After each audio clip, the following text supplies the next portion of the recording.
తరతరాలుగా తరగని స్వర్ణ బంధాలు మన మానిపల్లి జ్యువెలర్స్. నూకరాజు కుటుంబం ఆత్మహత్య ఎంత సంచలనంగా మారిందో మనకు తెలుసు. అయితే ఇప్పుడు ఈ కేసులో ఒక కొత్త ట్విస్ట్ చోటు చేసుకుంది.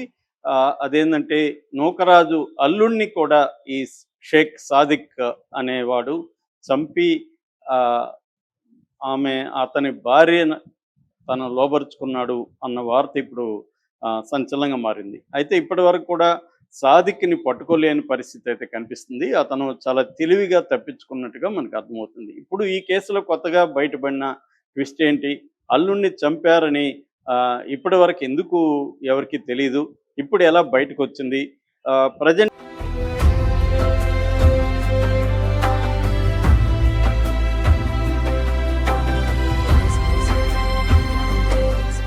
తరతరాలుగా తరగని స్వర్ణ బంధాలు మన మానిపల్లి జ్యువెలర్స్. పోలీస్ ఇన్వెస్టిగేషన్ ఎలా నడుస్తుంది?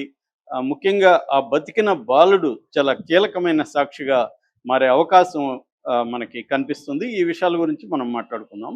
సో మనకు తెలుసు ఏఈగా అంటే పంచాయతీరాజ్ పిఠాపురం పంచాయతీరాజ్ ఏఈగా పనిచేస్తున్నాడు. గత 10 ఏళ్ళ నుంచి అక్కడ పనిచేస్తున్నాడు. ఆయనకి 61 సంవత్సరాలు.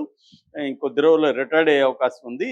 ఆయన కారులో తన కుటుంబాన్ని అంటే భార్య మీనా, ఆమెకి 58 ఏళ్ళు, తర్వాత కూతురు సౌజన్య, ఆమెకి 38 ఏళ్ళు, మనమడు రియాన్స్ కార్తికేయ 10 ఏళ్ళు, వీళ్ళ అందరినీ కలిసి తీసుకుని వెళ్ళాడు. ముందుగా డ్రైవర్తో వెళ్ళారు.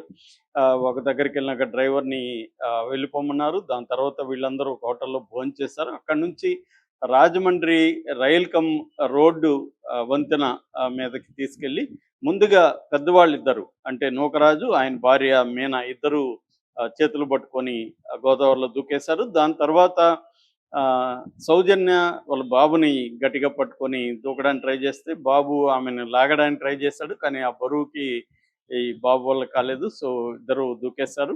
కానీ బాబుకి కార్తికేయకి ఈత వచ్చు. అందువల్ల ఆ అబ్బాయి ఒక 20 నిమిషాల వరకు ఈదగలిగాడు. అంటే మునగకుండా ఉండగలిగి అక్కడ నుంచి ఇసుక తిన్నె మీదకి చేరుకొని అక్కడ నుంచి హెల్ప్ హెల్ప్ అని అరుస్తున్నాడు.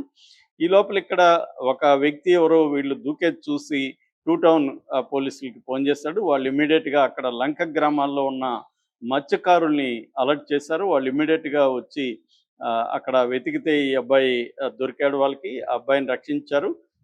ఆ తర్వాత అప్పటి నుంచి ఈ డెడ్ బాడీస్ కోసం వెతుకుతున్నారు. మొన్న ఈవినింగ్ 6:30కి రాజమండ్రి ఆ గోదావరి దగ్గర ధోబీ ఘాట్లో ఆయన బాడీ, నూకరాజు బాడీ దొరికింది. ఇంకిద్దరు ఈ లేడీస్ బాడీస్ ఇంకా దొరకలేదు. వాళ్ళ కోసం వెతుకుతున్నారు. అయితే ఆయన కారులో ఒక ఫోన్లు అవన్నీ కూడా వదిలిపెట్టారు. అలాగే ఒక సూసైడ్ నోట్ కూడా ఉంది. అందులో క్లియర్గా ఈ ప్రో షూటింగ్ అకాడమీ ఉంది కాకినాడలో. దాని ఓనర్గా ఉంటున్న షేక్ సాదిక్ ఖాన్ ఆ అబ్బాయి తన కూతుర్ని, తన ఇంట్లో వాళ్ళందరినీ వేధిస్తున్నాడని, తమ ఆస్తుల్ని తీసేసుకున్నాడని, అట్లాగే లాకర్లో ఉన్న గోల్డ్ అవంతా కూడా తీసేసుకున్నాడు. పైగా బెదిరిస్తున్నాడు, తమని చంపేస్తామని బెదిరిస్తున్నాడు. అతని వేధింపులకు తట్టుకోలేక మేము ఆత్మహత్య చేసుకుంటున్నాం. సో అతన్ని అరెస్ట్ చేయండి అని చెప్పి ఎస్పీకి, కలెక్టర్కి ఇద్దరిని ఉద్దేశిస్తూ ఆయన లేఖ రాశాడు.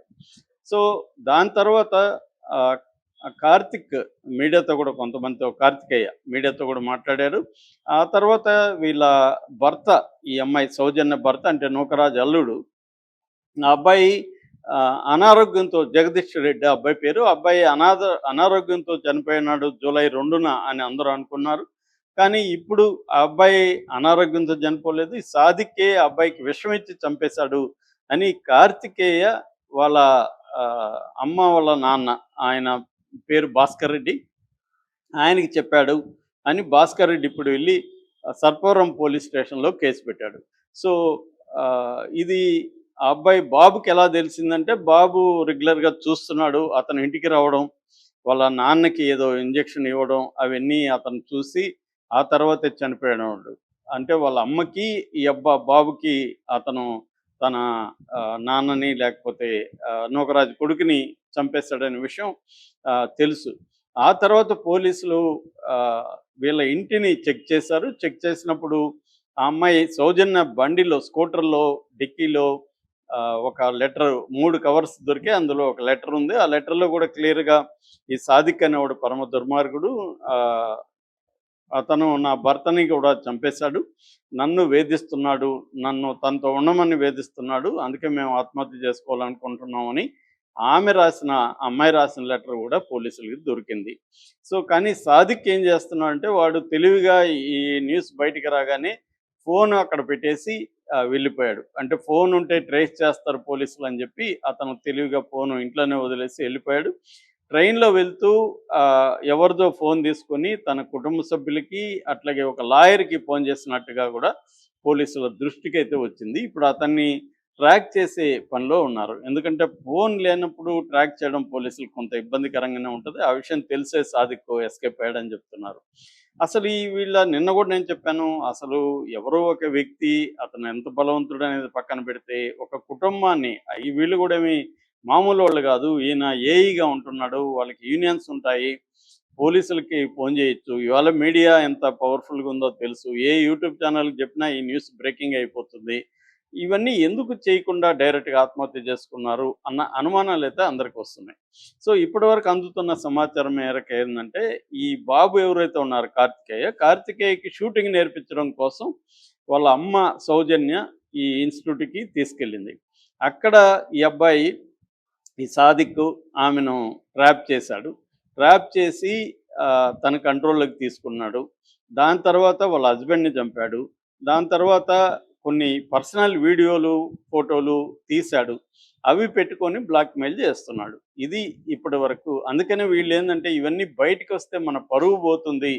కంప్లెయింట్లు ఇచ్చినా కూడా ఇవన్నీ బయటికి పెట్టేస్తాడేమో అన్న ఈ మధ్య తరగతి పరువు అన్న యాంగిల్‌లో నుంచే వీళ్ళు భయపడి ఆత్మహత్య చేసుకున్నారు. ప్రధానంగా ఇది కారణంగా మనకు కనబడుతుంది. లేదంటే ఎవడో ఒకడొచ్చి ఒక ఇంటిని బెదిరించి వాళ్ళని ఆత్మహత్య వరకు పులిగొల్పడం అనేది జనరల్‌గా జరగదు. ఎందుకంటే ఇవాళున్న మీడియా కావచ్చు, ఆహ్, పోలీస్ యంత్రాంగం కావచ్చు, వీళ్ళ యూనియన్స్ ఉంటాయి. ఇవేవి చేయలేదంటే విషయం ఏందంటే తన కూతురి పరువు వాడి దగ్గర ఉంది. వాడు ఫోన్‌లన్నీ తీసేసుకున్నాడు. భర్తను కూడా చంపేశాడు. కాబట్టి ఇంకా అతనితో మనం ఫైట్ చేయలేము. రేపు అతను బయట పెడితే మన పరువు పోతుంది అన్న యాంగిల్‌లో వీళ్ళు చనిపోయినట్టుగా మనకి ఇప్పటివరకు ఉన్న ఇన్వెస్టిగేషన్ ప్రకారం అర్థమవుతుందనమాట. అంటే క్లియర్‌గా ఆహ్, ఇ ఇప్పుడు హత్య కేసు కూడా వచ్చింది. అంటే వాడు ఎంత దుర్మార్గుడనే విషయం మనకు అర్థమవుతుంది. అంటే స్త్రీలను లోబరుచుకోవడమే కాకుండా ఇంక అడ్డు రాకూడదని వాళ్ళ హస్బెండ్‌ని కూడా విషం ఇచ్చి చంపేస్తాడు. ఆ విషయం తెలిసినా కూడా వీళ్ళు ఏమి చేయలేని ఒక కండిషన్‌లోకి వెళ్ళిపోయారు అనేది ఇప్పుడు మనకి తెలిసిన కొత్త విషయం. ఇది భాస్కర్ రెడ్డి అంటే జగదీష్ రెడ్డి వాళ్ళ నాన్న ఇప్పుడు కేసు పెట్టాడు. ఇతని మీద హత్యానేరం ప్లస్ ఒక 5 కేసులు పెట్టి పోలీసులు మొత్తం 3 బృందాలుగా ఏర్పడి అతన్ని వెతుకుతున్నారు. అతన్ని దొరికితే మరిన్ని విషయాలు బయటకొచ్చే అవకాశం ఉంది. ఈరోజో రేపో దొరికే అవకాశాలు ఉన్నాయని పోలీసులు చెప్తున్నారు.